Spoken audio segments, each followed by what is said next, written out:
इसी चल रहे हैं ना सारे। अच्छा जी सर, सबसे पहले तो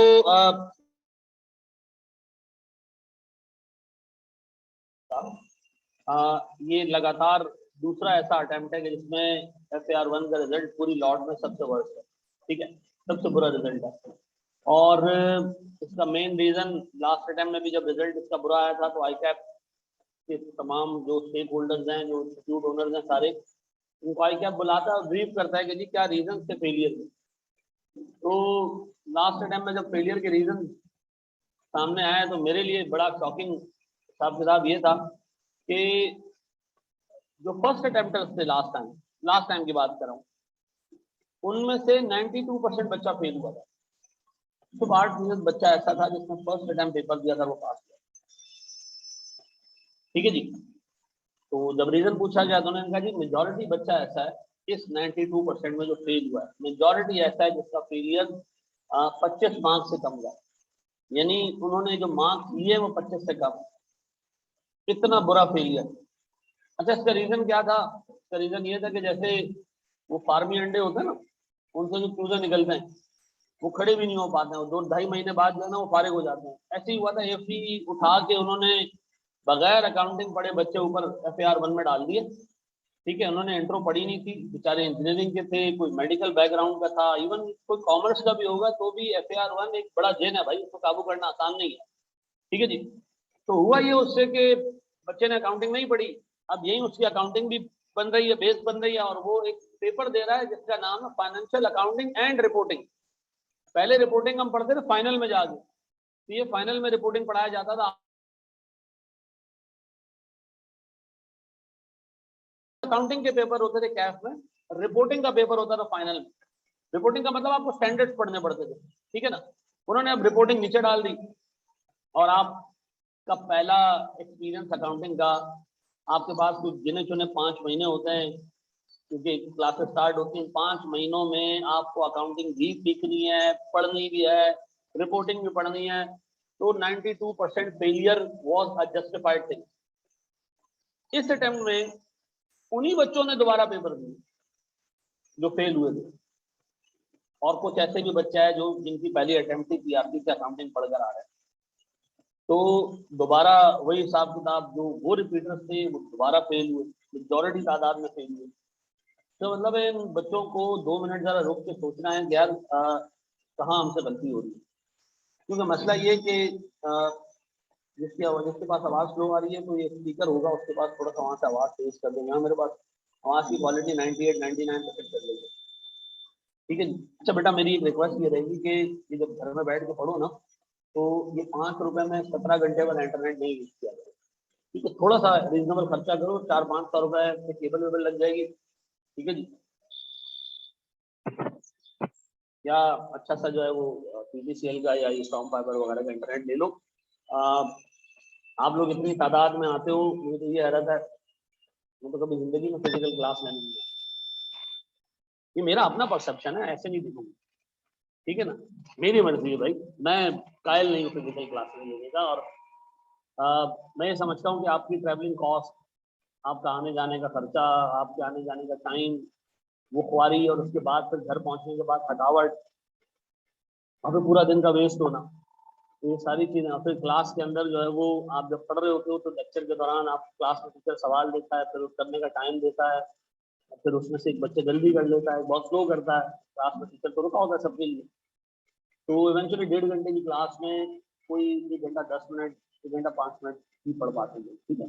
तो मेरे हिसाब से ये मेरा अपना परसेप्शन है, I am not imposing it on you. ठीक है, आपकी मर्जी है। आप लोग फिजिकल आओ, हमें एक अपॉर्चुनिटी मिलती है आपसे थोड़े ज़्यादा पैसे लेने की, तो मुझे कोई इशू नहीं है। ठीक है, मैं दोनों में बहुत खुश हूँ। ठीक है, आप ऑनलाइन लोगे शायद आपका फ़ायदा हो, फिजिकल लोगे आपका भी फ़ायदा होगा, मेरा भी फ़ायदा होगा। ठीक है ना। अच्छा जी, तो हम बात कर रहे थे सर उसको पता नहीं सर, हम जिस तरीके से अकाउंटिंग पढ़ते हैं ना, ट्रेडिशनल तरीका जो हमारे पूरे पूरे CA सेटअप में पढ़ने का तरीका है, ये मेरे 5 मिनट ना बहुत इंपॉर्टेंट है उसको तरीके से सुनना, ताकि जो नए बच्चे हैं ये गलतियां ना करें, और जो पुराने बच्चे हैं वो ये गलतियां रिपीट ना करें। देखिए, हम पढ़ाने का हमारा सबका तरीका अक्रॉस द मार्केट, सबका तरीका क्या होता है कि क्लास में कॉन्सेप्ट दो, और बच्चे को पास पेपर क्लास में करा दो, ठीक है, उसके पास अपने करने के लिए कुछ ना छोड़ो, ठीक है जी। और अपने करने के लिए उसके पास गिने चुने छोटे मोटे सवाल छोड़ दो, बाकी सारी चीजें उसको क्लास में करा दो, ठीक है। इससे होगा क्या, बच्चा जब प्रैक्टिस करने बैठेगा और सारे सवाल किए होंगे, उसको डिफिकल्टी फील ही नहीं होगी। सारे सवाल तो क्लास में करा दिए टीचर ने, वो करता जा रहा है, सवाल हो भी रहे हैं क्योंकि वो एक दफा देख चुका है होते हुए। अब वो पेपर में गया, उसके सामने एक ऐसा सिनेरियो आया जिससे पहले उसने कभी नहीं देखा, उसकी आदत ही नहीं है नया सवाल अटेम्प्ट करने की। उसको तो हमने फीड ही ऐसे किया है कि जी एक सवाल आप करोगे, फिर आप घर जाके उसको दोबारा कर लेना, सारे सवाल आपको टीचर करा देगा, हर एक चीज की रिकॉर्डिंग दे देगा, जो सवाल नहीं कराएगा उसकी रिकॉर्डिंग दे देगा। Everything is in your laptop, ठीक है जी। नहीं समझ आ रहा, खोल के देखिए। इससे होता ही है कि आप लोग खुद से सवाल अटेम्प्ट करते ही नहीं। अल्टीमेटली इसका खमियाजा कब भुगतते हो आप, जब आप पेपर में जाते हो। अच्छे बच्चे होते हैं, उनके कॉन्सेप्ट क्लियर होते हैं, वो कर भी लेते हैं, टाइम ज्यादा ले लेते हैं, 20-25 नंबर छूट गए पेपर में। आदत ही नहीं है ना एक ऐसा सिनेरियो हैंडल करना जो आपने पहले नहीं देखा हो, वो हैंडल करना आपकी आदत ही नहीं है, ठीक है जी। अच्छा, अगर मार्केट में कोई टीचर ऐसा आ जाए कि वो आपको जी कराए 4 सवाल और 4 सवाल आप पे छोड़ दे कि ये तुम कर लेना, नए सवाल है तुम कर लेना, मैं नहीं करा रहा, तो लोग कहेंगे यार टीचर अपना काम नहीं कर रहा। अब दोनों जगहों पे ना नुकसान है। देखो मैं आपसे रिक्वेस्ट करूंगा, मैं आपको ना सारे सवाल जो कि पास पेपर्स के ना क्लास में करा दूं, ठीक है, ताकि आपके पास कोई रीजन ना हो कि यार ये सर ने छोड़ दिया वो छोड़। लेकिन मैं आपको कुछ एडवांस क्वेश्चन दूंगा, वो आपने खुद करने हैं। और देखो पहला सवाल करोगे तो शायद वो 20% सॉल्व हो, दूसरा सवाल करोगे तो शायद वो 22% सॉल्व हो, करते करते करते ये रेशो आपने पहुंचाना है 70 के करीब, कि आप एक सवाल सॉल्व करो 60-70% आपसे सही हो जाए, आप पेपर पास कर लोगे। लेकिन अगर आप ये पहला अटेम्प्ट ही जाके पेपर में करो, एक सवाल उठाओ जी पहली दफा मैं सवाल कर रहा हूँ पेपर में कर रहा हूँ, तो नहीं होगा फिर सॉल्व।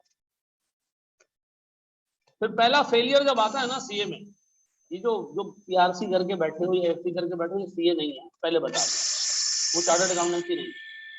अभी तुम आए हो, ये कैफ है जिसमें आप एक रीजनेबल हद तक जो है वो चीजें पढ़ोगे, मेन गेम फाइनल में आएगी, ठीक है जी। आपने अभी एक अपने पास कुछ सब्जेक्ट पढ़ा होगा, कौन सब्जेक्ट है आपके पास, जिसमें इंट्रोडक्शन टू बिजनेस, उसमें आपको पढ़ा होगा ये पार्टनरशिप है, ये कंपनी है, पार्टनरशिप और कंपनी के लॉ आप यहाँ पढ़ोगे, ठीक। एक कंपनी पे 60 के करीब लॉ अप्लाई होते हैं, 60 और जो है वो लेजिस्लेशन और अनाउंसमेंट पे अप्लाई होती है। पाकिस्तान में 60 लॉ अप्लाई होते हैं, एक आप पढ़ते हो क्या, कितने, एक, बाकी 59 आप पढ़ते हो फाइनल। तो आप रेशियो देख रहे हो कितना होगा। तो लेवल्स में ना गैप बहुत बड़ा है, पीआरसी और कैफ में बहुत बड़ा गैप है, देन कैफ और फाइनल में सिग्निफिकेंटली बड़ा गैप है। तो आपको देखो अपने हर लेवल के हिसाब से अपने आप को अडॉप्ट करना, चेंज करना। मेरी आपसे इल्तिजा ये रहेगी, आज एक दफा हम डिस्कस कर रहे हैं तीनों को, भाई टू मच नॉइज, एक सेकंड रुको।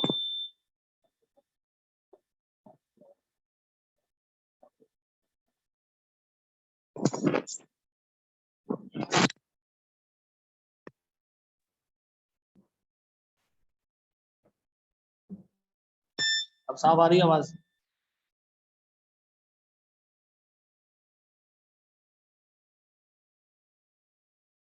अब आ रही है साफ? चलो जी, चलो जी, मैं डिस्कस कर रहा हूँ जनाब। एक अप्रोच रखनी है हमने, हर टॉपिक जो क्लास में कवर होगा, हर ऑल्टरनेटिव डे पे आपको 2-2.5 सवाल, एक सवाल ग्रुप पे मिलेंगे, ठीक है जी, विद सॉल्यूशन आपको मिलेंगे, ठीक है जी। आप अगर वो सवाल अटेम्प्ट नहीं कर रहे हो, मैं आज से आपको बता रहा हूँ, आपके पास होने के चांसेस 50% या उससे भी कम, ये मैं आपको आज बता देता हूँ, ठीक है। जो बंदा पर्चे बनाता है ना अकाउंटिंग के, उसको 4 पर्चे पूरे साल में बनाने, सॉरी 4 पर्चे उसको बनाने 6 महीने पे, और 4 दूसरे 6 महीने में बनाने, पूरे साल में उसको 8 पेपर बनाने, ठीक है जी। जो बंदा पेपर्स बनाता है, ठीक है जी, उस बंदे को, और हमारा कोई ताल्लुक नहीं है उससे, ठीक है ना, कि कोई हमें बता देता होगा, ऐसा कुछ भी नहीं है, ठीक है ना। जो ये कहता है कि आई कैप के पेपर उसको पता चलते हैं, उसको साइकेट्रिस्ट के पास जाने की जरूरत है, ठीक है ना। आई कैप में आप 10 चीजों पे सवाल उठा सकते हो, क्वालिटी के ऊपर सवाल उठा सकते हो, ट्रांसपेरेंसी पे कभी नहीं उठा सकते, ठीक है जी। मैं आपको ये बता रहा हूँ कि उस बंदे ने बनाने 8 पेपर, उसको 8 पेपर बनाने के 1 करोड़ रुपए साल के, ठीक है जी। और वो इतना फजूल काम नहीं करेगा कि वो उठाएगा कोई पास पेपर और वो आपको एसएटएम में भी दे देगा कि लो यार ये वाला पास पेपर तो मैं एसएटएम में भी कर दूँ, ठीक है ना। वो मेहनत करता है बंदा, उसके पास पूरे साल में काम है 4 पेपर 6 महीने में बनाना और 4 अगले 6, 8 पेपर बनाना, उसका पूरे पूरे साल का काम। तो वो बंदा ये इंश्योर करता है कि यार हर एक सवाल जो पेपर में पूछे ना, उसमें बच्चे के कॉन्सेप्ट टेस्ट हो, बच्चे की डेप्थ टेस्ट हो कि यार उसको क्या चीजें कितनी डिटेल में पढ़ी है उसने, थ्योरेटिकल भी प्रैक्टिकल भी, ये दोनों चीजें वो टेस्ट करता है, ठीक है। मेरी आपसे इल्तिजा है यार, जो चीजें क्लास में कराऊं आपने मुझे भी इवेल्युएट करना है इस तरह कि ICAP का स्टडी टेक्स्ट सामने रखना है। स्टडी टेक्स्ट एक ऐसी किताब है जिसके एक एक लाइन से MCQs बन के आता है। ये बहुत फजूल बात है कि स्टडी टेक्स्ट बकवास, ऐसा नहीं है। वो किताब आपने 2 चीजों के लिए अपने पास रखनी है, एक तो सर उसमें सारी थ्योरी आपने देखनी है, मैं क्लास में थ्योरी के नोट्स काट काट के यहाँ पे लगाऊंगा, आपको मैं पढ़ाता जाऊंगा, ठीक है। लेकिन आपने देखना है कोई चीज सर ने छोड़ तो नहीं दी है, ये जिम्मेदारी आपकी भी है। मैं अपनी तरफ से पूरी कोशिश करूंगा, लेकिन बहरहाल मैं इंसान हूँ, ठीक है। भले मेरा एक्सपीरियंस को 15-16 साल का हो, लेकिन फिर भी मैं इंसान हूँ, मिस कर सकता हूँ चीजें। आपने मुझे रास्ता भी दिखाना है, आईना भी दिखाना है कि सर ये आपने मिस कर दिया, ये आपने मिस कर दिया, ठीक है जी। और इसके ऊपर किसी टीचर को नाराज होने की जरूरत नहीं है। दूसरी चीज आपने ICAP की किताब इसलिए सामने रखनी है ताकि आप कोर्स की कंप्लीशन देख सकें कि जी कितने कितनी चीजें ऐसी हैं जो कोर्स में है और सर ने उसको किस एक्सटेंट तक करा दिया। तो आपने एक तो MCQs के लिए उसको पढ़ना है और दूसरा कंप्लीशन के लिए देखना है उसको, कोई चीज मिस ना हो, ठीक है जी। अच्छा जी, मैं जरा ब्रीफली ना, एक चूंकि बच्चे पुराने भी बैठे हैं, मैं जरा सा कोर्स के बारे में बता दूं, हमारे कोर्स के हिस्से कितने हैं सर। ये मैं अप्रिशिएट करूंगा कि आप लिख लो, जो पुराने बच्चे हैं जो नए बच्चे हैं। सर हमारे पास 35 से 45 नंबर के फाइनेंशियल स्टेटमेंट्स हैं, ठीक है। ये कोर्स का पहला पार्ट है। इसमें हमारे पास सर 4 टॉपिक्स हैं। ये 4 टॉपिक्स हैं, ये 35 से 45 मार्क्स के टेस्ट होंगे, ठीक है जी। यानी ऑलमोस्ट 4 में से 3 सवाल तो टेस्ट होंगे, ठीक है जी।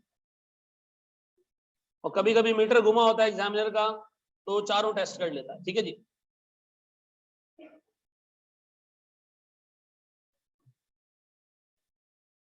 सर चेंज कोई नहीं है, लास्ट अटेम्प्ट से कोई चेंज नहीं।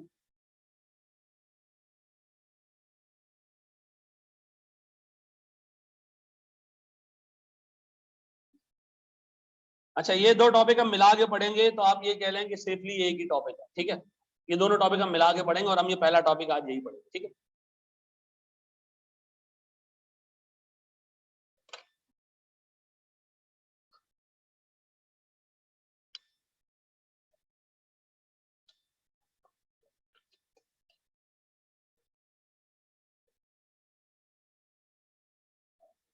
बढ़े आगे, बढ़ जाए।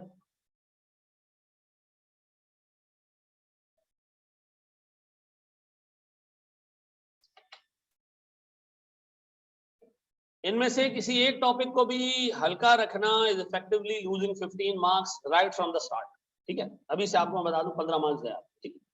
इसमें से एक चीज को भी आपने हल्का नहीं रखना। अरे भाई 10 बजे का टाइम है दोस्त, तो भाईजान मैं पुलिस वाला टुल्ला नहीं जिसको देख के तुम स्कूटर भगा रहे हो। कितने बजे का टाइम था क्लास का है? 10 बजे घर से निकलने का टाइम नहीं, यहाँ पहुंचने का टाइम है। आप कितने टॉपिक्स पढ़ाएंगे? पूरा कोर्स पढ़ाऊंगा।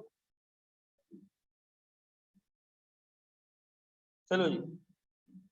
सर हमारे पास जो दूसरा पार्ट है इसका वो है कॉन्सेप्चुअल फ्रेमवर्क एंड रेशियोज। ये है 20 से 30 मार्क्स, ठीक है जी। इसमें क्या क्या है सर? इसमें है ये 3 टॉपिक्स। कॉन्सेप्चुअल फ्रेमवर्क एक ऐसा चैप्टर है which will hardly take 45 minutes, may be 2 classes ज्यादा से ज्यादा, ठीक है जी। रेशियोज और अर्निंग पर शेयर, ये है 2 मेन टॉपिक इसके, ठीक है जी। लास्ट अटेम्प्ट में रेशियोज नहीं आया, ताकि सबको पता रहे कि रेशियोज आएगा आएगा आएगा, लेकिन नहीं आया, ठीक है जी। तो ICAP वाला ये हरकत करता है, जब सब कह रहे थे ना ये वाला टॉपिक जरूर टेस्ट होगा, उसी अटेम्प्ट में टॉपिक नहीं आता। इस दफा ये सोचो ही नहीं कि क्या आएगा। साफ सुथरा हो गया आगे भाई पूरा ना। अच्छा जी, बढ़े हम आगे दोस्त। अच्छा ये जल्दी जल्दी लिख लो ताकि हम बढ़ जाएंगे। ओके जी, बढ़े आगे दोस्त। अच्छा जी सर, फिर मेरे पास है अकाउंटिंग फॉर फाइनेंशियल ट्रांजैक्शंस। ये 30 से 40 नंबर का एरिया है। इसमें बहुत सारे एरियाज हैं, छोटे छोटे एरियाज, ठीक है। 30 से 40 नंबर का area accounting for financial transactions, ठीक है। नए बच्चों लिख रहे हो इसमें ये 5 स्टैंडर्ड्स।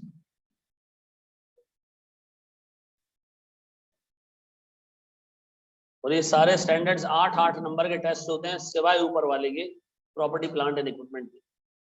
सारे 8-8 मार्क्स के लिए टेस्ट होते हैं। ऊपर वाले जो है वो ऊपर वाला 16 मार्क्स के लिए टेस्ट होता है, 16-17 मार्क्स।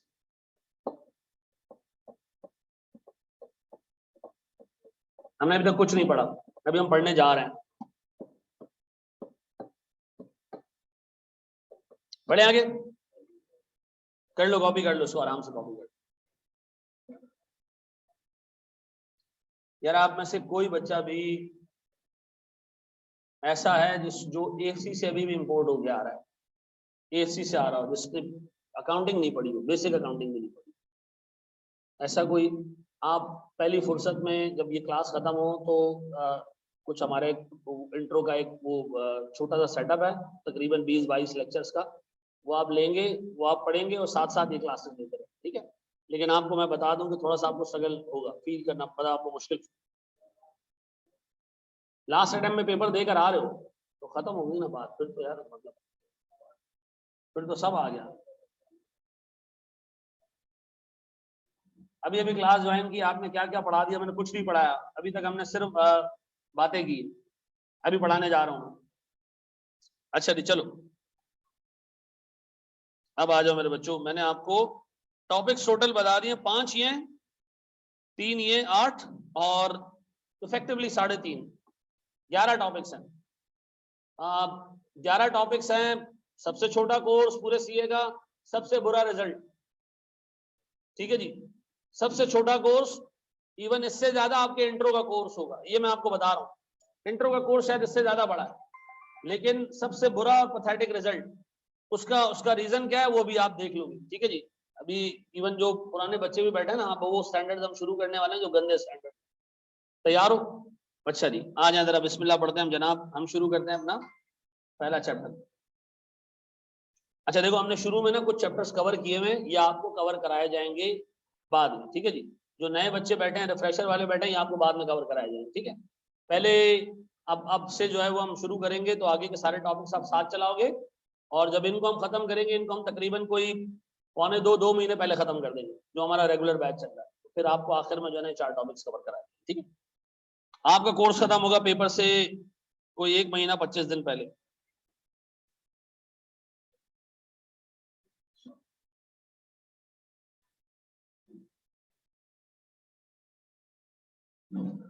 बेटा बिल्कुल खामोश और तरीके से सारी चीजें सुननी है, ठीक है। वो अगेन कवर कराएंगे, ठीक है जी। प्यारे भाई, फोकस सारा बोर्ड के ऊपर और यहाँ देखना है बिल्कुल, ठीक है जी।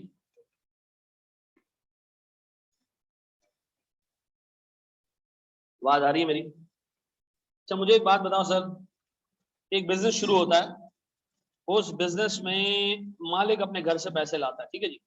ये मालिक है, ठीक है जी। और मालिक अपने घर से पैसे लेकर आ रहा है सर 100 रुपए। कितने रुपए? 100 रुपए लेकर आ रहा है सर। अच्छा, मालिक को बिजनेस करने के लिए ना 150 रुपए चाहिए, तो मालिक क्या करता है, अपने दोस्त से एक कुछ कुछ पैसे उधार लेता है, ठीक है। दोस्त ऐसा है जो खुद भी दोजख में जाएगा, आपको भी लेके जाएगा, ये सूद पे आपको पैसे देता है, ठीक है जी। आपके पास बिजनेस में कितने पैसे हो गए?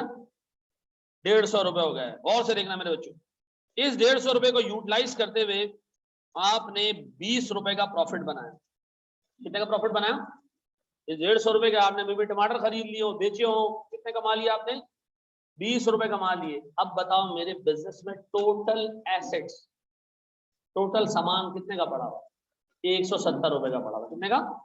170 रुपए का पड़ा हुआ है। ऐसा है? दोस्त ने आपसे कहा कि भाई मैं आपसे सूद नहीं ले रहा, अल्लाह वास्ते आपको पैसे दे रहा हूं, मैं हराम नहीं खाऊंगा। हमें और टेंशन कम हो गई कि चलो जी इसके 50 है, 50 ही वापस करने उसको। बताओ बिजनेस में टोटल कितने रुपए के एसेट्स मौजूद है? 170 के थे। कितने के ओरिजिनली? 150 के। फिर हमने सर उस 150 रुपए से कमाए कितने? 20 रुपए। और कितने हो गए टोटल? 170। इस 170 रुपयों में उधार के पैसे निकालने के बाद, किसके? उधार के पैसे निकालने के बाद क्या बचता है सर? यानी एक बिजनेस के टोटल एसेट्स में से जो उधार के पैसे वो निकाल दिया जाए तो जो रेजिडुअल इंटरेस्ट बचता है, बकाया इंटरेस्ट जो बचता है, बकाया एसेट्स जो बचते हैं, ये किसके हैं? ये मालिक के हैं। इसको कहते हैं इक्विटी। इक्विटी की डेफिनेशन क्या है? Residual share. रेजिडुअल का मतलब बाकी बचा हुआ, बाकी बचा हुआ share in the assets of a business. बाकी किससे बचा हुआ? उधार देने के बाद, वापस करने के बाद जो बाकी के एसेट बचेंगे वो मालिक के हैं। भाई मालिक के कितने पैसे हैं उसमें? 120। कैसे जी? मालिक तो 100 रुपए लेकर आया था। सर 20 रुपए का प्रॉफिट जो कमाया उसमें मालिक का हक है, उधार वालों का हक नहीं है। अच्छा मैं अगर आपसे पूछूं टोटल एसेट्स कितने के, आप कहोगे जी 170 के। इसमें अदर देन मालिक कितने लोग हैं जो हिस्सेदार हैं? भाई एक बंदा है जिसने उधार दिया, कितने का? ये आप उसको दे दें सर। बाकी कितने बच गए? तो इसका मतलब आइंदा के बाद जब भी आपसे वो पूछे इक्विटी क्या है, तो आपको एक बिजनेस में जितने एसेट्स हैं उसमें से जो उधार वाले हैं उनके पैसे अलग कर दो, बाकी जो बच जाएगा वो क्या है? इक्विटी है। एआरटीडी में कितनी इक्विटी होगी सर? एआरटीडी के एसेट्स होंगे सब मिला जुला के कोई 70 लाख रुपए के एसेट्स। इसमें मालिक का हिस्सा कितना है? 100%। क्यों? उधार ही नहीं, हम तो किसी का उधार रखते ही नहीं। माशाल्लाह नहीं, हमारी स्ट्रेटेजी है उधार लेके काम करने से बेहतर है घर में बैठ जाओ। ठीक है, ये मेरा अपना मामला है। तो आप किसी के दूसरे के पैसे पे रिस्क नहीं लेना चाहिए, अपने पैसे भी लेना चाहिए। ये बिजनेस साइड की बात करो, अकाउंटिंग साइड की बात करो। हाँ जी। तो सर अगर एक बिजनेस के अंदर से मिसाल के तौर पर 100 रुपए के एसेट्स हैं, 90 रुपए उधार से हैं, तो मालिक का कितना शेयर है? 10 रुपए का। इक्विटी का मतलब समझ आया? अब गौर सुनना दोस्त, बेहतरीन। तो कैपिटल का वर्ड ना आप यहाँ यूज नहीं करना, ठीक है? तो कैपिटल का वर्ड आप इस्तेमाल नहीं करना। इक्विटी, इक्विटी क्या है जी? मालिक का हिस्सा बिजनेस के अंदर। किसके पैसे हटा के? उधार के पैसे हटा के। अब और सुनना दोस्त, ये जी मिसाल के तौर पर एक बंदा जिसका नाम है सोल ट्रेडर। क्या नाम है? Soul trader. सर इसकी एक दुकान है, दुकान में काम करता है सर। दुकान में सारे के सारे एसेट्स किसके? ये सोल ट्रेडर के। ऐसा इसको किसी से एग्रीमेंट करने की जरूरत है? कोई ऐसा साथ में इसके मालिक है जो दूसरा बंदा हो? नहीं नहीं, अपना बिजनेस है, कोई मसले वाली बात नहीं। इसको ऑडिट करवाने की जरूरत है। ऑडिट क्या होता है? एक बंदा आएगा, वो आपका हिसाब किताब चेक करके आपको बताएगा कि आप फायदे में, आप नुकसान में। ये कहेगा जी सब कुछ मेरा है, तो मैं ऑडिट किसके लिए कराऊं? सारी चीजें मेरी है, ठीक है जी। तो सोल ट्रेडर के पास जितना सामान है, जितना हिसाब किताब है, सब उसी का है, वो अकेला ओनर है। और सारी की सारी इक्विटी किसकी है? अब अज्यूम करो 2 लोग मिलकर काम कर रहे हैं, एक AR है और एक PT है, ठीक है जी। ये इदारा सर इनका। अब बताओ ये इदारे में जितने एसेट्स हैं क्या एक बंदे के? नहीं सर, किसके? दोनों के। तो दोनों के हैं तो सर हमें क्या जरूरत पड़ेगी? एक एग्रीमेंट की जरूरत पड़ेगी। किसकी? और तो सुनना बेटा, एक एग्रीमेंट की जरूरत पड़ेगी। एग्रीमेंट में क्या लिखा होगा? इस बिजनेस का 50% अहमद रजा का और 50% तारिक तुनियों का, ऐसा है। तो सर एक एग्रीमेंट की जरूरत पड़ेगी। एग्रीमेंट इंडिकेशन है किसकी? ओनरशिप की। क्या अहमद रजा को प्रूफ करने के लिए एग्रीमेंट चाहिए? हाँ, कि वो ओनर है। तारिक तुनियों को प्रूफ करने के लिए एग्रीमेंट की जरूरत है कि वो ओनर है। यस सर, ऐसा। अब मुझे एक बात बताओ, थोड़े टाइम में तारिक तुनियों ने कहा जी मैं जा रहा हूं जर्मनी, मैं अपना शेयर बेचना चाहता हूं। क्या वो अपना शेयर बेच सकता है? नहीं बेच सकता। वो अपना शेयर नहीं बेच सकता। अग्रीमेंट तोड़ना पड़ेगा। पहले एग्रीमेंट खत्म होगा, पार्टनरशिप डिसॉल्व होगी, इसके बाद वो अपना शेयर डिटरमिन करेगा और लेके निकल जाएगा। फिर अहमद रजा को दूसरा पार्टनर रखना है रखे, नहीं तो अकेले चलाए। इसका मतलब है इवन पार्टनरशिप में शेयर ट्रांसफर इतनी आसानी से नहीं होता। पूरी पार्टनरशिप को क्या करना पड़ता है? खत्म करना पड़ता है, ऐसा है। अब अज्यूम करो जी हमारा स्कूल बहुत अच्छा चल गया, हमने एक तीसरा पार्टनर ऐड कर दिया, ठीक है जी। ये है जी सचिन तेंदुलकर, इसको और कोई नाम नहीं पढ़ना, ठीक है जी। ये है सचिन तेंदुलकर, इसको हमने ऐड कर दिया, ठीक है जी। अब सचिन तेंदुलकर को जो हमने ऐड किया तो हमारे पार्टनर कितने हो गए? 3। इसी तरह सर और लोग ऐड होते रहे, और लोग ऐड होते रहे, सर हमारा बिजनेस बढ़ता गया। कितने हो गए जी? 20 पार्टनर्स हो गए। कितने? अच्छा, 20 से ज्यादा पार्टनर्स नहीं हो सकते,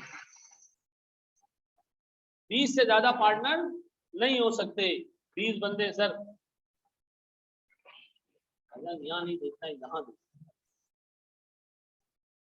अल्लाह की कसम आप लोग 5 मिनट कॉन्सेंट्रेट नहीं कर सकते, तारें देखना शुरू कर देंगे। ये तार वहां जा रही है दीवार में, वहां से निकली, वो कैमरे में घुसी, वो बाहर निकल के एसी से यहाँ निकली। यहाँ फोकस करो यार, अल्लाह के वास्ते। अब बताएं जी, सर मेरे पास 20 पार्टनर्स हो गए। अब पार्टनर्स हो चुके हैं मैक्सिमम, इससे ज्यादा पार्टनर नहीं आ सकते बिजनेस में। पैसा तो अब भी चाहिए, बिजनेस तो अब भी ग्रो हो रहा है, हम 10-15 कंट्रीज में पहुंच चुके। अब क्या करें? अब बना लें एक कंपनी।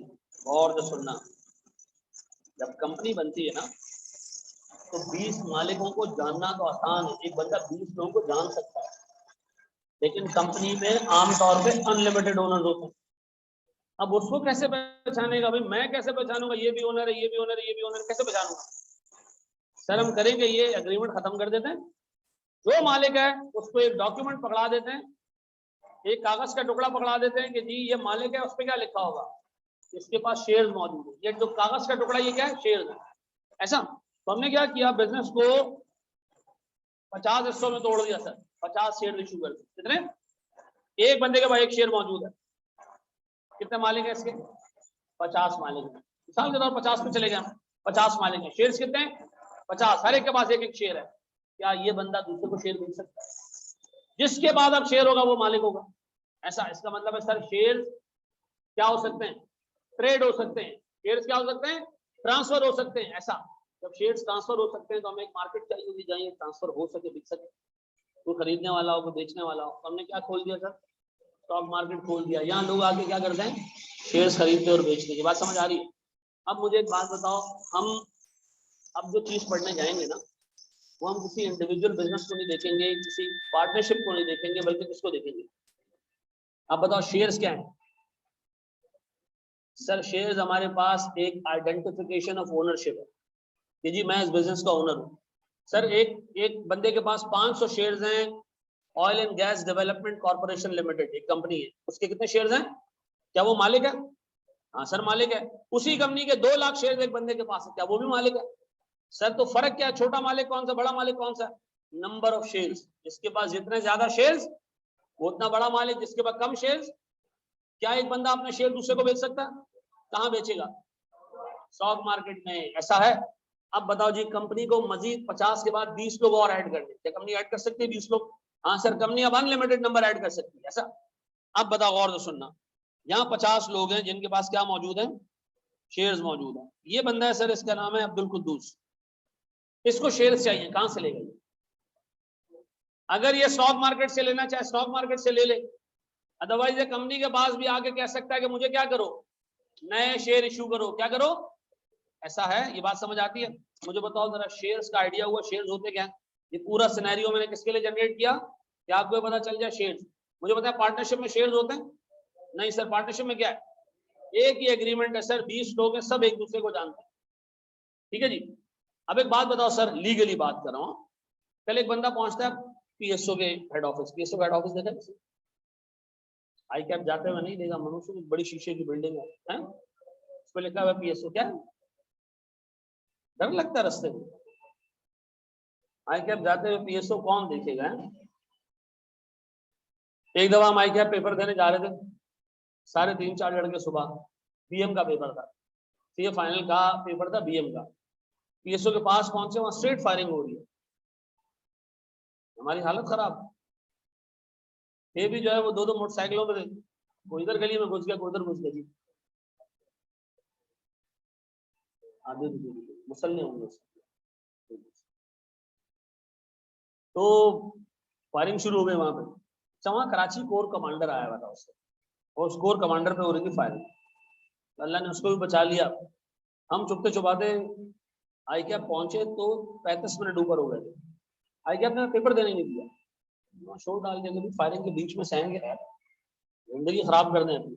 फिर उनको 15 मिनट ये डिटरमिन करते हुए लगे कि वाकई बाहर फायरिंग हो रही है, ठीक है ना, फिर उन्होंने हमें पेपर देना अलाउ किया। ठीक है जी, अल्लाह का शुक्र है वो हम सबका पेपर पास हो गया था।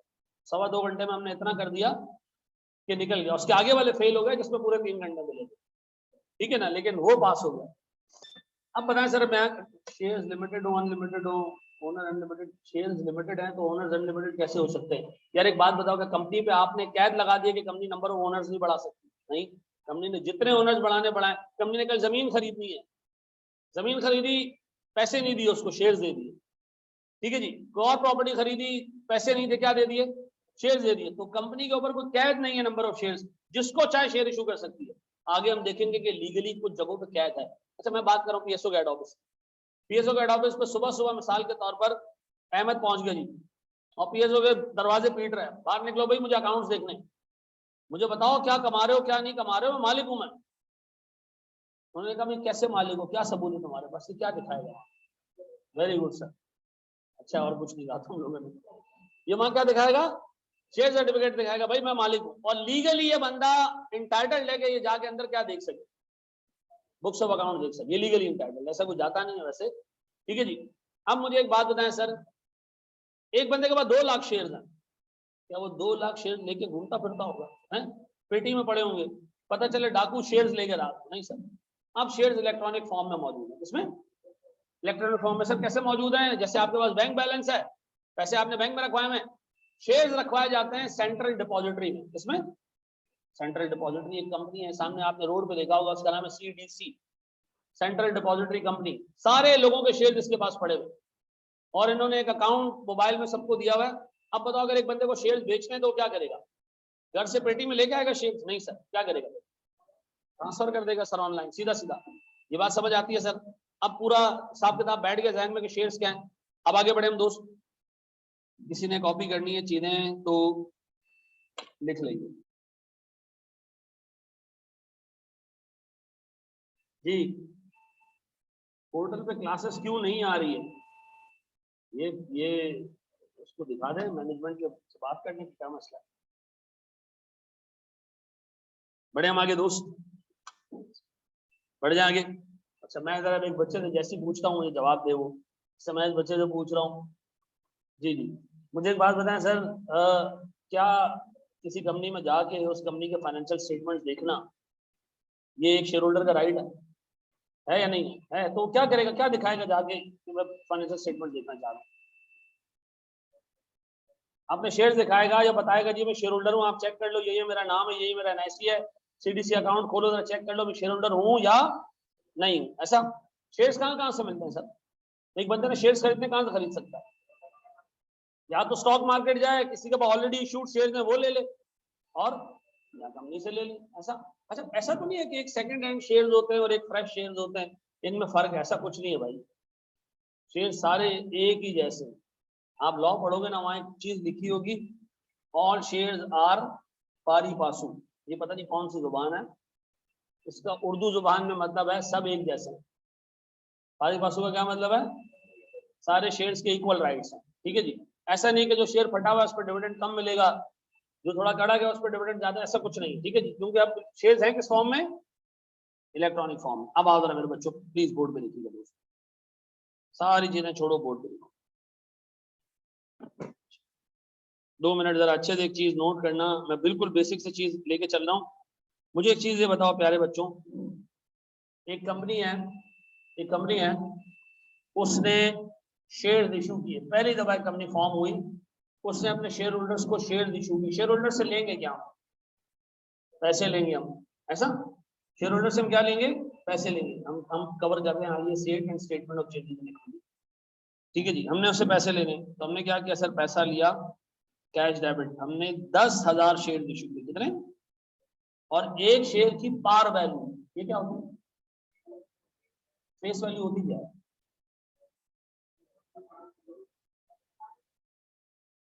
देखो सुनो, हर शेयर पे लिखा होता है ये शेयर 10 रुपए का है, भले बाद में उसकी वैल्यू लाखों की हो जाए, लेकिन उस पर लिखा क्या होता है? जब एक कंपनी लिक्विडेट होती है, खत्म होती है, तो आप जाके शेयर दिखाते हैं ना, आपका लीगल राइट सिर्फ 10 रुपए का है। वो अलग बात है कि बाद में जो चीजें बचती हैं वो आप ही को मिल जाती है, लेकिन उस शेयर पे लिखा क्या होता है?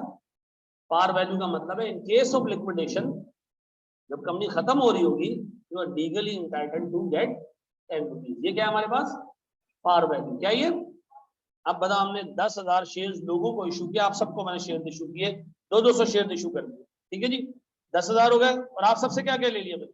हर शेयर के अगेंस्ट 10 रुपए। क्या क्या जी? कैश कितना आ गया मेरे पास? 1 लाख रुपए आ गया, और मैंने आप सबको क्या इशू कर दिए? तो सर मैं क्रेडिट कर रहा हूं शेयर कैपिटल, कितने से? अच्छा, आप लोगों ने पीआरसी में पढ़ा होगा कैश डेबिट और कैपिटल क्रेडिट, ऐसा? हम यहाँ क्या पढ़ रहे हैं? शेयर डेबिट और कैश डेबिट और शेयर कैपिटल क्रेडिट। कैपिटल है ये भी, लेकिन नाम उसके आगे क्या लगा दिया हमने? शेयर कैपिटल लगा दिया। पक्का? अब बताओ, कंपनी में पैसे आ गए? आ गए। कंपनी ने इस पैसों का स्टॉक खरीदा पूरे 1 लाख का। क्या खरीदा? स्टॉक खरीदा। क्या एंट्री पास की? Inventory debit. कितने से? बहुत ही फर्जी केस बता रहा हूं, और कैश चला गया। अब क्या आ गया हमारे पास? स्टॉक आ गया, ठीक है जी। पूरे साल हमने कोशिश की इस स्टॉक को बेचने की, हमने ये पूरा स्टॉक 1,20,000 रुपए में बेच दिया। क्या एंट्री पास की? कैश डेबिट कितने से? 1,20,000 से।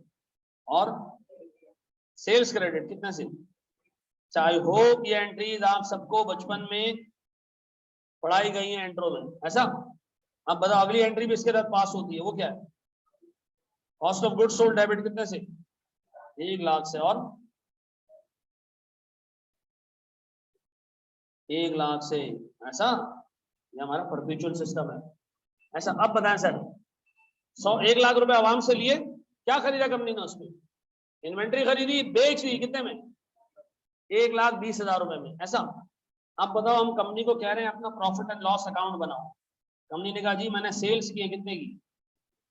1,20,000 की। मेरी कॉस्ट है कितने की? 1 लाख की। मैंने प्रॉफिट कितना कमाया? 20,000। हमने कहा एंट्रीज में तो कहीं भी प्रॉफिट नजर नहीं आ रहा। एंट्रीज में कहीं प्रॉफिट नजर आ रहा है? नहीं। क्या नजर आ रहा है? सेल्स और कॉस्ट नजर आ रही है। हमने कंपनी के अकाउंटेंट को कहा जरा प्रॉफिट भी एंट्रीज में दिखा दो। कहा सर मैं भी दिखा देता हूं प्रॉफिट, गौर से देखना। मुझे बताओ सेल्स कितने की हुई है, कॉस्ट कितने की है? मैंने कहा इन दोनों अकाउंट्स को क्लोज करो और क्या दिखा दो? प्रॉफिट दिखा दो। इन दोनों अकाउंट्स को क्लोज कैसे करूंगा बेटा? सेल्स क्रेडिट हुई हुई है, क्या करूं खत्म करने के लिए? डेबिट कर दें। सेल्स डेबिट कितने से? Cost of goods sold debit हुआ है, क्या कर दूं? खत्म कर दें सर इसको। अब बताओ, दोनों अकाउंट जीरो हो गए, क्या ये एंट्री बैलेंस हो रही है?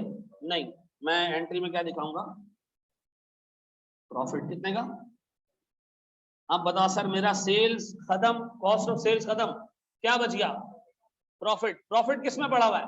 क्रेडिट में या डेबिट में? क्रेडिट में। क्रेडिट में है तो प्रॉफिट है, इसका मतलब है हमने सेल ज्यादा की है, कॉस्ट कम है। लाख रुपए के क्या किए थे हमने? शेयर इश्यू किए। उस लाख रुपए से क्या खरीदा? इन्वेंट्री। इन्वेंट्री को बेचा कितने में? 1,20,000 में। सेल्स हुई 1,20,000 की, खर्चा 1 लाख का। कितने का प्रॉफिट हुआ? 20,000 रुपए का। हमने सेल्स भी खत्म कर दी, क्लोज कर दिया अकाउंट उसका, कॉस्ट का भी अकाउंट क्लोज कर दिया। क्या बच गया हमारे पास? प्रॉफिट। गौर से सुनो, इस प्रॉफिट से हमने 20,000 रुपए जो कमाए, हमने 5,000 रुपए आप सबको दे दिए वापस। हमने कहा ये हमने कमाए, मालिकों में डिस्ट्रीब्यूट कर दो। कितने कमाए? कितने? क्या सारा कमाया पैसा मालिकों में डिस्ट्रीब्यूट करना? नहीं। हमने मालिकों को कहा जी 15,000 हमने कहीं और लगाने, इस्तेमाल करने, और स्टॉक खरीदना है, और बिजनेस बढ़ाना है। 5,000 आप घर ले जाओ, 15,000 रुपए बिजनेस में रहने दो। तो बताओ, जब हमने मालिक को पैसे दिए, हमने क्या एंट्री पास की? हमने क्या एंट्री पास की? गौर से सुनना, पहले जब भी आपको प्रॉफिट होगा, आप इस प्रॉफिट को एक अकाउंट में ट्रांसफर करोगे। इसमें एक अकाउंट में, किस नाम से? हम प्रॉफिट क्रेडिट में क्या कर दूं? डेबिट कर दूं, खत्म हो जाए प्रॉफिट भी। प्रॉफिट डेबिट और रिटेन्ड अर्निंग्स क्रेडिट। कितने से? रिटेन्ड अर्निंग्स का मतलब क्या? इसके नाम में क्या लिखा हुआ है? रिटेन्ड यानी रोका हुआ अर्निंग्स, यानी रोका हुआ प्रॉफिट जो हमने नहीं बांटा है। मैं कह रहा हूं पूरा प्रॉफिट हमने रिटेनिंग में रोक लिया। कितने का? लेकिन सर हम पूरा प्रॉफिट तो नहीं रोक रहे हैं, हम क्या करेंगे इसमें से? 5,000 डिस्ट्रीब्यूट करना चाह रहे हैं। तो मुझे बताओ मैंने अगली एंट्री क्या पास की? रिटेन अर्निंग डेबिट कितने से? और कैश क्रेडिट कितने से? 5,000 रुपए से। सर अब बताएं, कंपनी के मालिकों ने लाख रुपए कंट्रीब्यूट किए थे, ठीक है जी, 20,000 का प्रॉफिट बना लिया, कितने हो गए? 1,20, 5,000 घर लेगा वापस, कितने रह गए? आप अगर इन सारी एंट्रीज को देखो तो कंपनी के मालिकों का अभी भी बिजनेस में कितना पैसा लगा हुआ है? 1,15,000। कितने? वापस से देखें कितना पैसे लेकर आए थे मालिक? 1 लाख। क्या खरीदा उसमें? इन्वेंट्री खरीदी। इन्वेंट्री खरीदने के बाद उसको क्या किया? बेच दिया। कितने में? 1,20 में। इन्वेंट्री चली गई, कैश आ गया 1,20,000। अब बताओ बिजनेस में 1,20,000 पड़ा हुआ है। उस 1,20,000 को 1,20,000 में से 5,000 रुपए हमने क्या किया? डिविडेंड के तौर पे दे दिए। बताओ अब भी बिजनेस में कितने एसेट्स मौजूद है? 1,15,000 के। 1,00,000 पुराना जो मालिक लेकर आए, 15,000 रुपए वो प्रॉफिट है जो अभी तक हमने डिस्ट्रीब्यूट नहीं किया। ये बात समझ आती है? अब आपसे कहा जा रहा है कि मजीद कंपनी कितना डिविडेंड दे सकती है? 15,000। रिटेन अर्निंग का मतलब है वो प्रॉफिट जो कंपनी ने अभी तक बांटा नहीं है। बांट सकती है कंपनी की मर्जी है, चाहे तो बांट दे चाहे तो ना बांटे, उसकी मर्जी है। अब मेरा एक सवाल है सर आपसे, ये एंट्रीज मुझे नहीं समझानी थी, बेस बनानी है सिर्फ। एग्जामिनर आपसे कह रहा है बताएं जी कंपनी की इक्विटी में कितना चेंज आया साल के शुरू से लेके आखिर तक। पहले दिन इक्विटी कितनी आई थी? 1,00,000। उसके बाद 20 पे चली गई, 1,20 पे चली गई, और फिर 1,20 में हमने 5 बांट दिए तो 1,15 पे आ गई। एग्जामिनर आपसे चाह रहा है कि एक स्टेटमेंट बना के दें जिसमें क्या आ रहा हो? Statement of changes in equity. और सुनना, आप कह रहे हो जब मैंने साल शुरू किया ना, गौर से सुनो, तो मेरे पास कुछ भी नहीं था, ना शेयर कैपिटल था, ना मेरे पास ऐसा प्रॉफिट था जो मैंने बांटा हो, कुछ भी नहीं था मेरे पास, जीरो था। फिर मैंने सर शेयर इशू किए, कितने के? 1,00,000। कितने के? 1,00,000 के शेयर इशू किए। ऐसा 1,00,000 के शेयर इशू किए। फिर मैंने कमाया प्रॉफिट, कितने का? 20,000 का। वो कहाँ डाल दिया? रिटेन अर्निंग में। फिर इसी रिटेन अर्निंग से मैंने क्या दिया? डिविडेंड दिया। कितने का? तो मैं कह रहा हूं जी मेरे साल के शुरू में तो कुछ भी पैसा नहीं था। ड्यूरिंग द ईयर मैंने लोगों से पैसे पकड़े, इन्वेंट्री खरीदी, इन्वेंट्री 1,20,000 की बेची, प्रॉफिट हुआ 20,000 का। तो सर मैंने कहा जी 1,00,000 घर से लाया था, 20,000 का प्रॉफिट हो गया। उस 20,000 में से मैंने क्या किया? 5,000 रुपए अवामुन नास को बांट दिए। बताओ अब कितना रह गया? ये 15,000। और ये कितना रह गया जी? 1,00,000। मुझे बताओ कंपनी के पास टोटल इक्विटी कितनी है? 1,15,000। ओपनिंग में कितनी थी? 0 थी। ऐसा 0 से लेके 1,15 तक कैसे पहुंचे, इस स्टेटमेंट से हमने बताना है। स्टेटमेंट का नाम क्या है? स्टेटमेंट ऑफ इक्विटी नहीं, statement of changes in equity. ऐसा जो इक्विटी में चेंज आ रहा है ओवर द पीरियड, ये उसको बता रहा है। ऐसा अब बताएं जी, शुरू से लेके चलते हैं। बताएं मालिक कितने पैसे घर से लाया था? 1,00,000। क्या खरीदा उसने?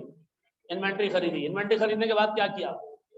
बेच दी। बेचने के बाद सर जो पैसे बचे वो टोटल 1,20 बचे। इसमें 1,20 में 1,00,000 कैपिटल है, 20,000 प्रॉफिट है। इस प्रॉफिट में से हम कितना बांट सकते हैं? पूरा बांट सकते हैं, मर्जी है हमारी।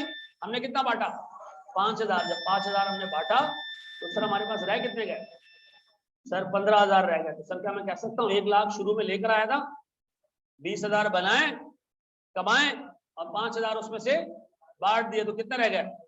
मुझे बताओ। ये पहली एंट्री समझ आई थी जब मालिक पैसे लेकर आया, मालिक ने इस पैसे का क्या खरीदा। ये दूसरी एंट्री समझ आ गई। स्टॉक के बारे में उसको क्या किया? बेच दिया। बेचोगे तो 2 एंट्रीज पास करोगे, सेल्स की और, यार मैं ये अज्यूम करके चल रहा हूं कि आपको इतनी बेसिक नॉलेज है कि सेल्स की क्या एंट्री पास होती है। ऐसा अच्छा, फिर ये एंट्रीज आप लोगों ने नहीं पढ़ी होंगी। ये एंट्रीज हम इस जगह भी नहीं पढ़ेंगे, सिर्फ समझाने के लिए डाला मैंने। प्रॉफिट कितने का है? ये प्रॉफिट कैलकुलेट कैसे होता है? आप सेल्स और कॉस्ट ऑफ सेल्स को क्लोज कर देते हो। जो दोनों का डिफरेंस होता है या तो प्रॉफिट होता है या लॉस होता है। आपने सर 100 वाली चीज 120 में बेची तो प्रॉफिट हो गया। अगर 120 वाली चीज 100 में बेच ले तो लॉस हो जाता। सर इस प्रॉफिट को हम क्या करेंगे? रिटेनिंग में ट्रांसफर कर देंगे। रिटेनिंग क्या है सर? वो प्रॉफिट है जो अभी तक हमने बांटा। क्या कंपनी पे ये लाजमी है कि सारा प्रॉफिट बांट दें? नहीं सर, कंपनी पे लाजमी नहीं है। कंपनी ने कितना प्रॉफिट बांट दिया? 5,000 का। अगले साल जब कंपनी बिजनेस शुरू करेगी तो उसके पास क्या मौजूद होगा? 1 लाख का कैपिटल और 15,000 का। अब बताओ अगर कंपनी ने मजीद प्रॉफिट कमाया तो क्या होगा? उस रिटेनिंग में ऐड हो जाएगा और जो डिविडेंड देंगे उसको माइनस करते जाएंगे। ऐसा है सर? ये पहले कॉपी करें तो हम एक स्टेप आगे बढ़ते हैं और इसी जैसा एक सवाल। और अगर किसी को चीज समझ में नहीं आई और वो नहीं पूछे तो उसकी शक्ल पे लानत है। ठीक है जी।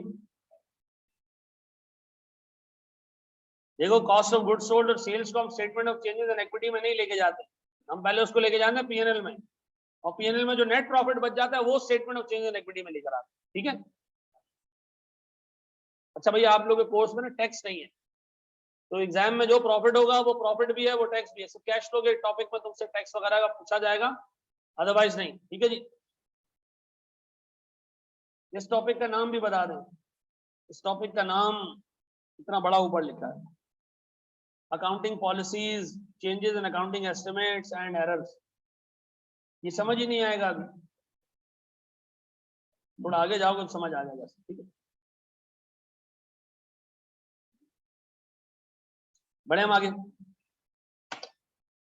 प्यारे बच्चों, बोर्ड पे देखना। क्या कह रहे हो बेटा? बोलो बोलो। ये लिखना है। देखो, इस बच्चे ने भी ऐसे सवाल पूछा जैसे उधार मांग रहा हो। यार लिखने दीजिए भाई, खुल के बात करो, क्या मसला है? तो पुराना एक्सपीरियंस तुम लोग का लग रहा है किसी ऐसे टीचर्स के साथ रहा है कि जो सवाल नहीं पूछने देते। नहीं, मैं नहीं समझाऊं।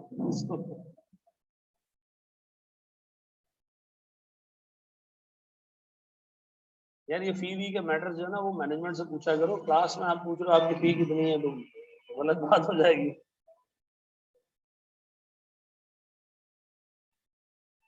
है मार, अब मैं तुम्हें कह दूं जी 50,000, तुम कहो थोड़ा कम करें, इधर ऐसे लग रहा होगा हम टमाटर बेच। मैनेजमेंट से ही बात क्या करो इसकी। जी, बढ़ जाएंगे हम।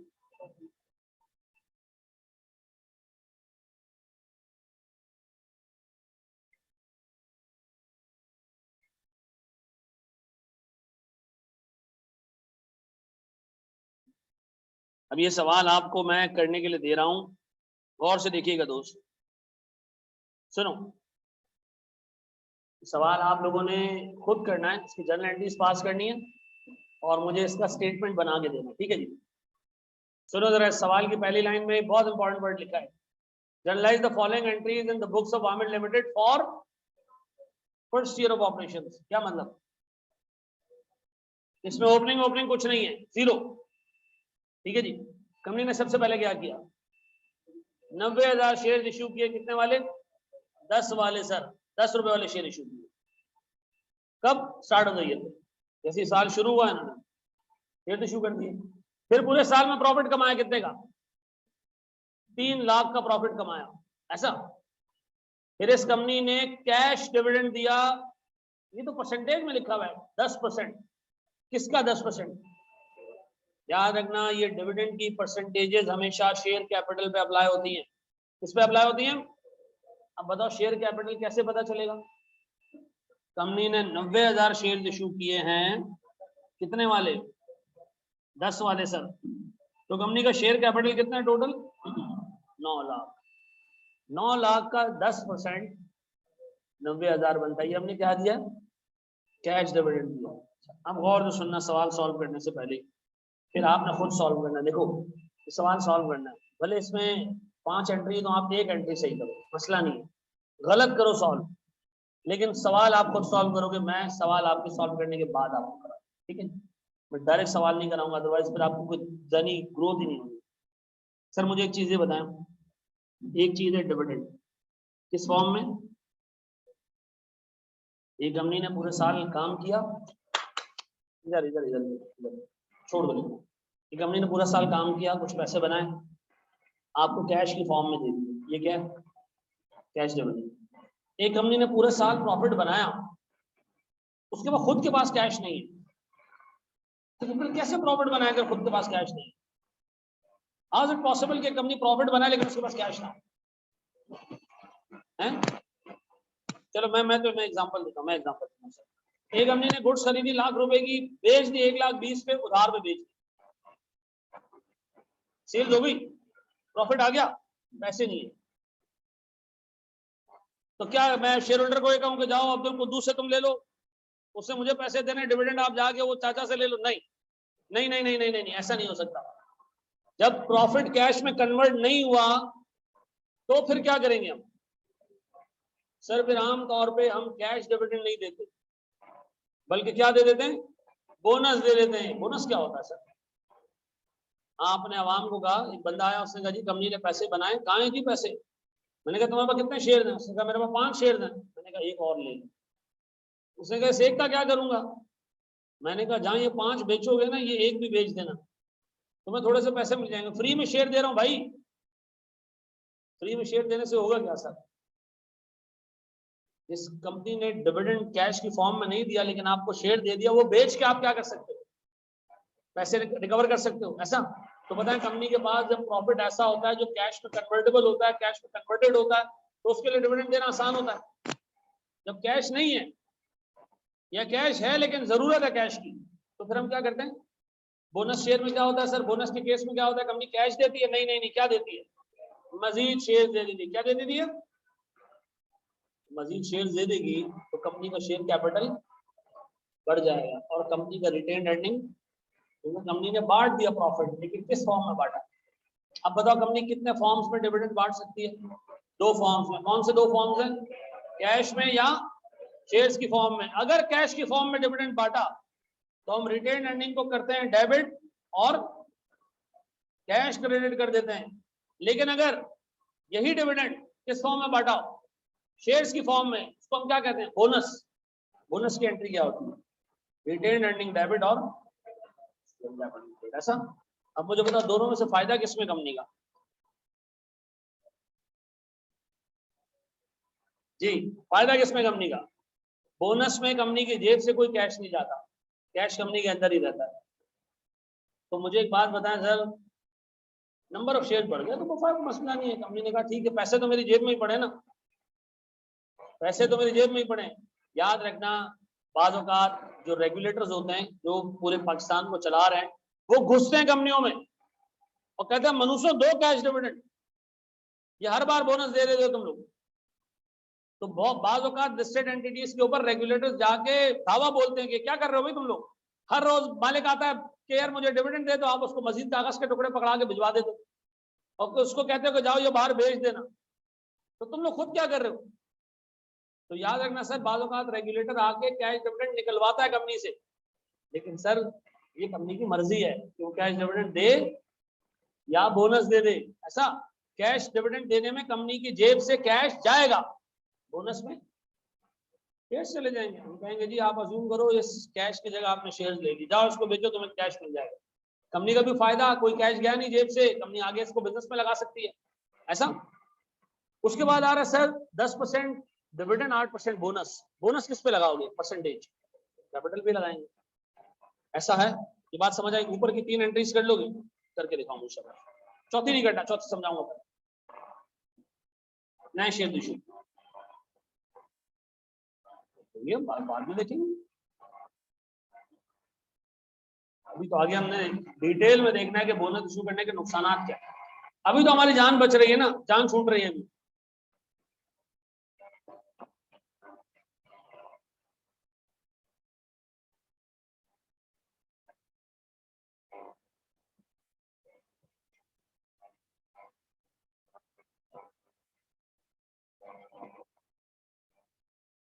देखो एक चीज याद रखो, डिविडेंड देना लायबिलिटी नहीं है, लेकिन बाज़ औक़ात जो छोटे शेयर होल्डर्स होते हैं परेशान हो जाते हैं तो भाई हमने शेयर्स खरीदे थे इसलिए कि हमें डिविडेंड मिले, बार बार बोनस पकड़ा देते हैं। तो रेगुलेटर फिर ये कर सकता है कि छोटे शेयर होल्डर्स के लिए जाके कंपनी को कंपेल करेंगे, ये पोर्शन ऑफ अर्निंग्स आप डिविडेंड के तौर पर लाजमी दें, ठीक है ना। अगेन लेकिन ये पाकिस्तान जैसी कंट्रीज में आपको नजर आएगा, इंटरनेशनल नजर नहीं है, लायबिलिटी बिल्कुल नहीं है। बिल्कुल सही कह रहे हो। प्रॉब्लम ये कि कंपनी के अगर शेयर होल्डर्स 10% से ज्यादा शेयर होल्डर्स जाके कोर्ट में अपील करें तो ये कर सकता है रेगुलेटर।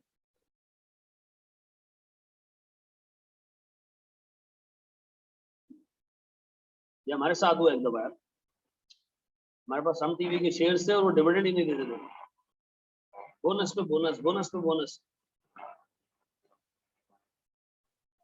फिर हमारी कंपनी गई कोर्ट में कि जी इनसे हमें कैश निकलवा के दें, इनसे कहेंगे हमारे शेयर्स खरीदिए। चले जी, हो गया तीन एंट्रीज।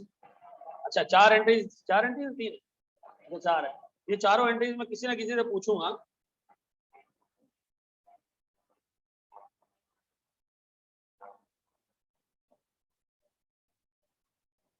बढ़े आगे, चलो जी।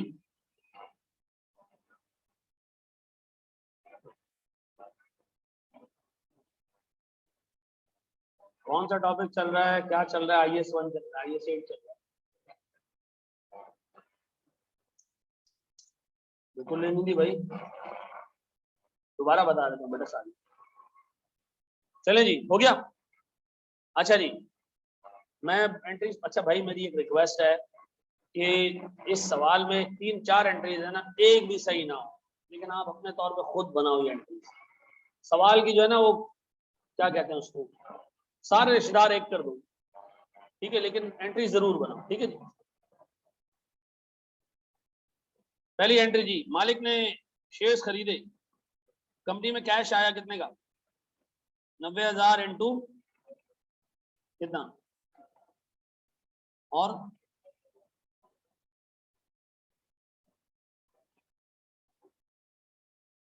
फिर जी कंपनी ने प्रॉफिट कमाया। अब मैं इसकी एक ही एंट्री पास किया करूंगा हमेशा कि प्रॉफिट डेबिट और रिटेन अर्निंग, बस ये एंट्री आपने दिमाग में रखनी है। प्रॉफिट कैलकुलेट कैसे हुआ हमारे पास डाटा नहीं है उसका, तो हम सिर्फ प्रॉफिट को ट्रांसफर करने की एंट्री दिखाएंगे। कितने की? फिर मेरे बच्चों अब बताओ, कंपनी के पास टोटल इक्विटी कितनी हो चुकी? 9 लाख रुपए लाए थे, 3 लाख कमा लिए, कितने हो गए? 12 लाख। अब बताओ प्यारे बच्चों, रिटेनिंग में 3 लाख रुपए पड़े, इसमें से कैश डिविडेंड दे दें? Retain earning debit, cash dividend is 10%। 10% of what? 9 lakh. 10% of 9 lakh कितना जी? 9 लाख मल्टीप्लाई बाय 10%, कितना जी? और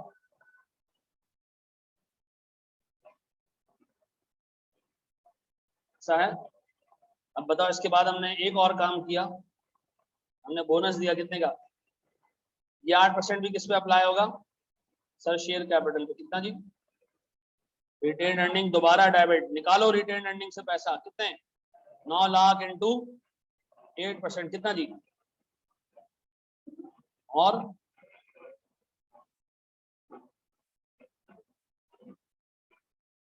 अब यहां रुक जाओ। अब अगर मैं आपसे पूछूं कि कंपनी का शेयर कैपिटल कितना है, आप कहोगे कंपनी का शेयर कैपिटल 9 लाख था, बोनस देने के बाद 9,72,000 हो गया। कंपनी का रिटेनिंग कितना बचा हुआ है? आप कहोगे जी रिटेनिंग 3 लाख था, 90,000 हमने एक बांटे इसमें से, और 72,000 हमने एक बांट दी, कितना रह गया? 130। तो 3 लाख थे ना, 90,000 कैश की फॉर्म में दे दिए और बाकी शेयर्स की फॉर्म में दे दिए, कितना रह गया? 1, ये खत्म। अच्छा अब सुनो जरा दोस्त गौर से, अब एक एक छोटी सी चीज सुननी है, छोड़ दो सारी चीजें, फोकस करना है बोर्ड। ये 3 एंट्रीज किसने 100% सही करी? तो ये तो आराम से एंट्रीज थी। अच्छा बोर्ड पे देखो दोस्त, सर अज्यूम करें हमारे पास ना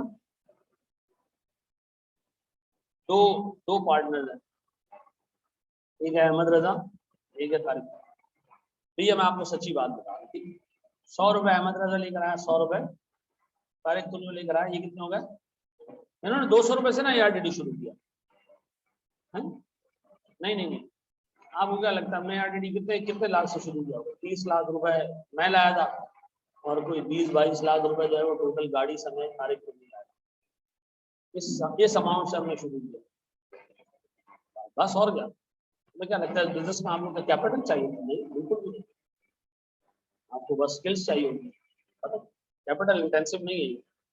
ठीक है जी, हमारा ROE निकालो ना तो हजारों में आ रहा हो, 1000% ROE, रिटर्न ऑन इक्विटी तो डाली नहीं थी, पैसा ही पैसा, ऐसा नहीं है, काम भी करना पड़ता है। यहाँ देख लो सर, 200 रुपए हमारे पास टोटल कैपिटल है, हमने मिल के काम शुरू किया और हमने जो है वो पूरी मार्केट का जो है वो बैंड बजा दिया सर। इस 200 रुपए के हमने कर दिए से मिसाल के तौर पर 2 लाख रुपए, लाए कितने थे हम, अब कितने हो गए, 2 लाख रुपए हो गए ऐसा। अब एक तीसरा पार्टनर आना चाह रहा है, इसका नाम है सचिन तेंदुलकर, ये कह रहा है जी मुझे भी अंदर लो, मुझे भी लेके आओ, मैं भी आना चाह रहा हूं, 100 रुपए तुम दोनों लेकर आए थे, ये 100 रुपए मैं लेकर आ रहा हूं और बराबर का पार्टनर बनूंगा। सही कह रहा है वो, 100 रुपए बराबर का पार्टनर बना दे हैं, ये क्या भाई, क्या मतलब 100 रुपए में तुम बराबर के पार्टनर बनोगे। उसने कहा तुम भी 100 लाए थे, तारिक तुमने भी 100 लाया था, तो मेरे भी 100 ले लो ना और मुझे बराबर का पार्टनर बना लो और कंपनी के फिर 3 हिस्से कर देते हैं। हमने कहा नहीं, तो इसका मतलब है बाद में जो लोग आते हैं उनको शेयर्स मिलते हैं प्रीमियम पे, किस पे मिलते हैं, प्रीमियम पे मिलते हैं, एक्स्ट्रा अमाउंट पे मिलते हैं। ऐसा एक प्रॉफिटेबल बिजनेस के शेयर्स मार्केट में ट्रेड होते हैं पार वैल्यू से ऊपर, क्यों, कंपनी ग्रो कर रही है भाई, प्रॉफिट कमा लिया कंपनी ने इतना। यूनिलीवर का एक शेयर कितने का था जब वो डील स्टोरी थी, 16,000 रुपए का एक शेयर था, कितने का, यूनिलीवर के एक शेयर की क्या कीमत है, 16,000, पार वैल्यू कितनी है, नहीं उसकी पार वैल्यू 50 है, 10 नहीं, पुराने जमाने की कंपनी, पार वैल्यू कितनी है 50 रुपए वाला शेयर, प्रॉफिट कमा कमा के कितने रुपए का हो गया एक शेयर। वो कंपनी प्रॉफिट बांटती नहीं थी, प्रॉफिट डिस्ट्रीब्यूट नहीं करती थी, रिटेन करती थी, तो क्या हुआ, उसके एसेट्स बढ़ते गए, कंपनी बड़ी होती गई। अब एक शेयर कितने का हो चुका है, 16,000 का हो चुका है। 100 रुपए हम लेकर आए थे, 200 रुपए से बिजनेस शुरू किया, अब सर इस बिजनेस में एसेट्स मौजूद हैं 2 लाख के, तीसरा पार्टनर लाएंगे तो क्या उसको 100 रुपए में शेयर देंगे, नहीं, शेयर किस में मिलेगा, उसको प्रीमियम पे मिलेगा। हम शायद उससे 1 लाख रुपए लें, क्यों, हम कहें जी टोटल एसेट्स हैं 2 लाख के, तो 2 मालिक हैं, दोनों के कितने कितने शेयर हो गया, 1 लाख 1 लाख। अगर तू तीसरा पार्टनर आना चाह रहा है तो 1 लाख लेके आ। अब बताओ 1 लाख वो लेके आएगा, उसको शेयर जो मिलेंगे उस पर पार वैल्यू कितनी लिखी होगी, 100 रुपए, कितने, यानी सर हम उससे पैसे लेंगे ठीक ठाक ज्यादा, लेकिन उसको शेयर इशू करेंगे कितनी, 100 रुपए वाला। इसी तरह सर एक प्रॉफिटेबल कंपनी जब थोड़ा वक्त गुजार लेती है, प्रॉफिट कमा लेती है, तो आमतौर पे वो शेयर होल्डर से फिर क्या करती है, ज्यादा पैसे का एक शेयर डिमांड करती है। जी अब अगर मैं शेयर इशू करूंगा ज्यादा ज्यादा पैसे मैं लूंगा आपसे। मुझे एक बात बताएं, जितनी कंपनीज के शेयर ट्रेड हो रहे हैं, किसी का 1200 रुपए का शेयर है, लकी सीमेंट का एक जमाने में 1100 रुपए में चला गया था शेयर, पार वैल्यू कितनी है 10 रुपए, तो ये इतने पैसे क्यों डिमांड किए जा रहे हैं। सर अब तो कंपनी माशाल्लाह हिट हो गई है ना, अब तो शेयर 10 रुपए में थोड़ी इशू होगा, अब किस में इशू होगा, प्रीमियम पे इशू होगा। अब देखो इस सवाल में क्या एंट्री लिखी हुई है, सेगा कंपनी ने 10,000 शेयर साल के एंड में दोबारा इशू किए, पैसों की जरूरत होगी, लेकिन इस दफा एक शेयर कितने का इशू किया, इसमें से 10 रुपए क्या है पार वैल्यू, 2.5 रुपए क्या है प्रीमियम है। तो बताओ अब इसको रिकॉर्ड कैसे करें, मर्ज करके पास कर सकते हैं मोहम्मद अली, कोई टेंशन वाली बात। कैश डेबिट कितने से 10,000 इंटू और शेयर कैपिटल क्रेडिट 10,000 इंटू 10 कितना जी, और शेयर प्रीमियम कितने का जी 10,000 इंटू 2 अच्छा आपने ये प्रीमियम और कैपिटल अलग अलग रखा हुआ है, हाँ सर अलग अलग रखा है, कितना बनता है 25,000 बनता है। अच्छा मुझे एक बात बताओ, अगर ये एक सोल ट्रेडिंग बिजनेस होता और मालिक लेकर आता 1,25,000 तो हम क्या करते, कैश डेबिट 1,25 और कैपिटल क्रेडिट 1,25, वहां हर एक चीज कैपिटल में हम घुसेड़ देते हैं। यहाँ आपने शेयर कैपिटल अलग रखना है, प्रीमियम अलग रखना है और रिटेन अर्निंग्स अलग रखनी है, ऐसा है। यार ये पीआरसी में तुम लोग क्या कंपनी अकाउंट्स पढ़ाते हैं, नहीं पढ़ाते, सिर्फ इंडिविजुअल बिजनेस ही पढ़ाते। अब बताएं जी पहली एंट्री में प्रीमियम क्यों नहीं आ रहा था, और नया नया बिजनेस खुला है यार, वो प्रीमियम क्यों मांगेगा, ऐसा है। अभी थोड़े टाइम में तुम्हारे कॉन्सेप्ट क्लियर होंगे। तो मैं बता रहा हूँ ना, नई कंपनी को प्रीमियम नहीं मांगती है सर, नई कंपनी भी प्रीमियम मांगती है, लेकिन अभी आप समझो कि नई कंपनी को प्रीमियम नहीं मांगती, ठीक है जनाब। एक कंपनी स्टार्ट होती है हेस्कॉल के नाम से, 160 रुपए का शेयर पहले दिन बेचती है, तो उसका कोई प्रॉफिटेबल ट्रैक रिकॉर्ड नहीं। ठीक है जी, या आगे मैं बताऊंगा इसका रीजन क्या है। अभी आपने क्या पढ़ा है कि जो नई कंपनी शुरू होगी वो कितने का शेयर इशू करेगी, पार वैल्यू पे। फिर जब प्रॉफिट कमा लेगी, कंपनी ग्रो हो जाएगी, फिर वो प्रीमियम चार्ज कर सकती है। ठीक है, बढ़े हम आगे। अब बताओ हमने इसका क्या बनाना है, statement of changes in equity बनाए। प्यारे बच्चों, आपने घर जाने के बाद क्या करना है, ये पूरा रिवाइज करना। ठीक है जी, और ये रिवाइज करना, अभी मैं ऑनेस्टली आपको बताऊं, मैं ये जो चीजें हमने कवर की है ना, ये आराम आराम से मैं लेके जा रहा हूँ। मैं ये चाहता हूँ कि आपको एक एक डॉट कॉन्सेप्ट क्लियर हो। ठीक है, आपको बताओ शेयर कैपिटल क्या है जी, प्रीमियम कब चार्ज किया जाता है, डिविडेंड कितनी फॉर्म्स में दिया जाता है। ठीक है जी, जो प्रॉफिट कमाते हैं उसको हम किधर क्लोज करते हैं, रिटेनिंग में क्लोज करते हैं यार। प्रीमियम रिटेनिंग में नहीं जाएगा, नहीं, अलग है। रिटेनिंग 3 लाख के साथ कैश डेबिट क्यों नहीं हुआ।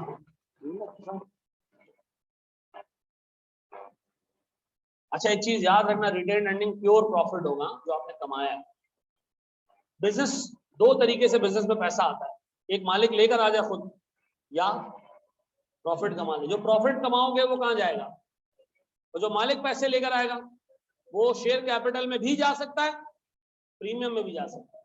ठीक है जी, आप बताओ मेरे प्यारे भाई, अगर मैं आपसे पूछूं, मेरे पास क्या बना रहे हैं, स्टेटमेंट ऑफ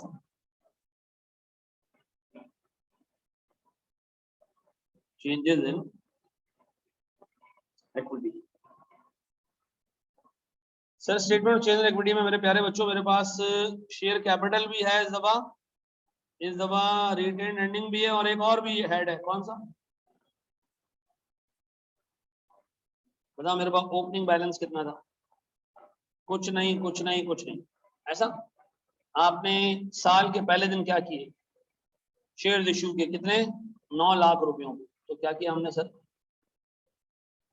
शेयर्स इशूड या इशूएंस ऑफ शेयर्स, कितने जी, 9 लाख पक्का। फिर कंपनी ने प्रॉफिट कमाया कितने का, 3 लाख।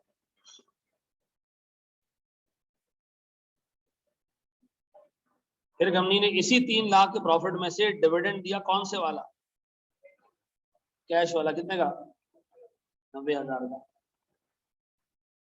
बिल्कुल बेटा। फिर हमने एक और डिविडेंड दिया, कौन सा, अब देखिए बोनस बड़ा अजीब डिविडेंड है, यहां से निकला और इधर ऐड हो गया, क्यों,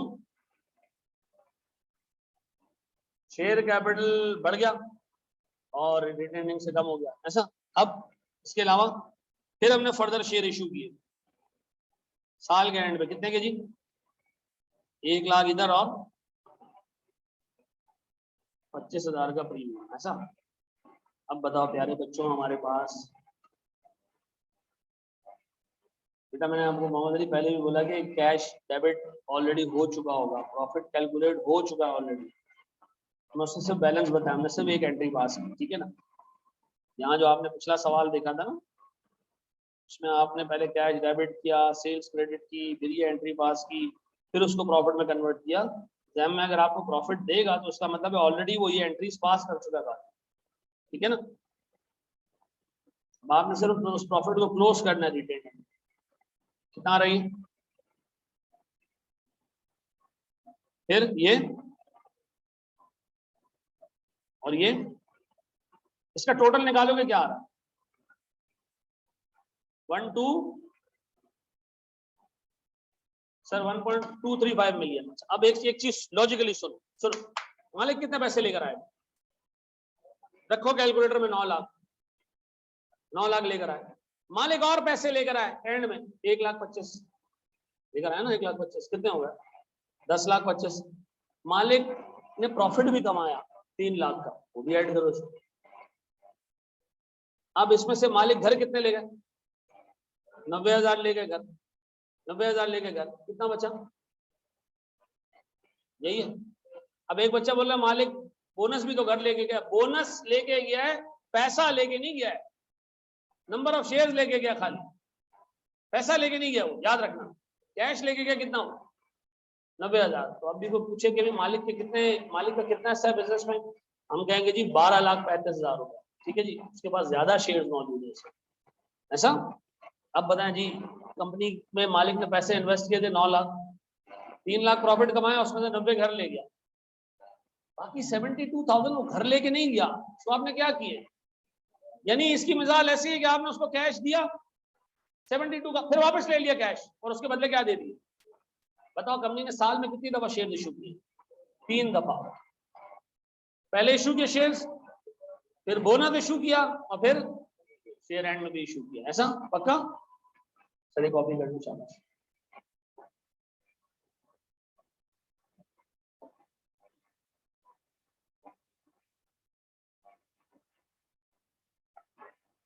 नहीं, उसको कंप्लीट कराया जाएगा, उसे एक अच्छा खासा पोर्शन आकर कंप्लीट कराया जाएगा, ठीक है।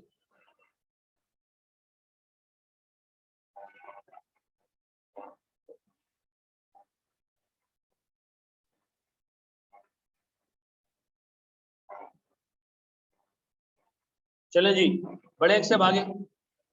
अच्छा जी, हम यहीं तक रख रहे हैं अपनी क्लास को, और कल से हमारी क्लास होगी तकरीबन 1.25 घंटे की, ठीक है जी।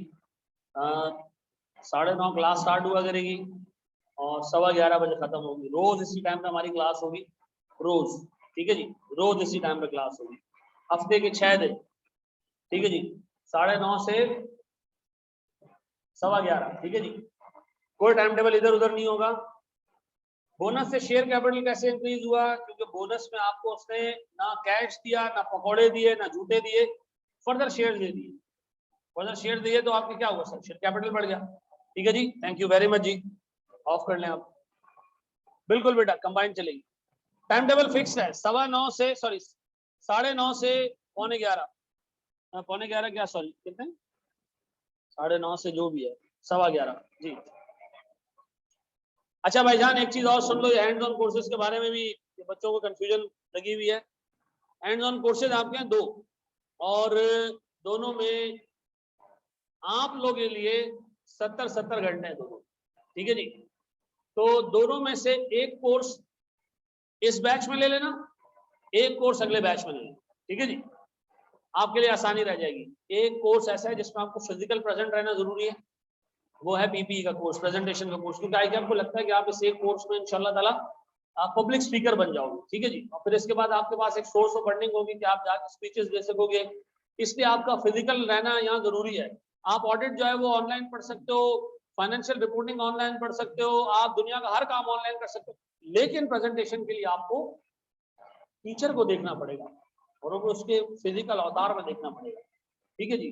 फजूल बात है, लेकिन आपको लेनी है सर फिजिकल क्लास। जो दूसरा कोर्स है MS ऑफिस, वो ऑनलाइन ले सकते हो आप, वो रिकॉर्डेड लेक्चर भी ले सकते हो, लेकिन ये दिमाग में रखना दोनों के एग्जाम्स इंस्टीट्यूट कंडक्ट करेगा। इंस्टीट्यूट का मतलब है ARTP,